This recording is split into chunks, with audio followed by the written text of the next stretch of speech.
കോൺഗ്രസ് ഭരിക്കുന്ന തൃശൂർ തിരുവില്ലാമല സർവീസ് സഹകരണ ബാങ്കിലെ കോടികളുടെ തട്ടിപ്പിൽ കേസെടുത്ത് പോലീസ്. ബാങ്ക് ജീവനക്കാരനായ മലേശമംഗലം ചക്കച്ചൻകാട് സ്വദേശി സുനീഷിനെതിരെയാണ് പഴയന്നൂർ പോലീസ് കേസെടുത്തത്. 2.5 കോടിയോളം രൂപയാണ് വ്യാജരേഖയുണ്ടാക്കി ഇയാൾ തട്ടിയെടുത്തത്. 2.5 കോടിയോളം രൂപയാണ് തിരുവില്ലാമല സർവീസ് സഹകരണ ബാങ്കിൽ നിന്നും ജീവനക്കാരൻ തട്ടിയെടുത്തത്. നിക്ഷേപകർ പണം പിൻവലിക്കാനായി ബാങ്കിലെത്തിയതോടെയാണ് അക്കൌണ്ടിൽ പണമില്ലെന്ന വിവരം പുറത്തറിയുന്നത്. നിക്ഷേപകർ ശബ്ദമുയർത്തിയതിനെ തുടർന്ന് ജീവനക്കാരനെതിരെ ബാങ്ക് സെക്രട്ടറി തന്നെ പരാതി നൽകുകയായിരുന്നു. സെക്രട്ടറിയുടെ മൊഴി രേഖപ്പെടുത്തിയ പോലീസ് ബാങ്കിലെ ഹെഡ് ക്ലർക്കായ സുനീഷിനെതിരെയാണ് കേസെടുത്തത്.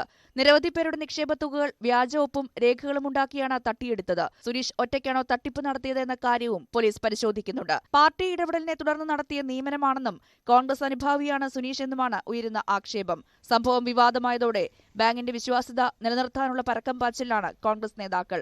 നിക്ഷേപകരെ ബന്ധപ്പെട്ട് കൂടുതൽ പരാതികൾ ഒഴിവാക്കാനുള്ള ശ്രമവും പ്രാദേശിക തലത്തിൽ നടക്കുന്നുണ്ട്. ന്യൂസ് 18 തൃശൂർ.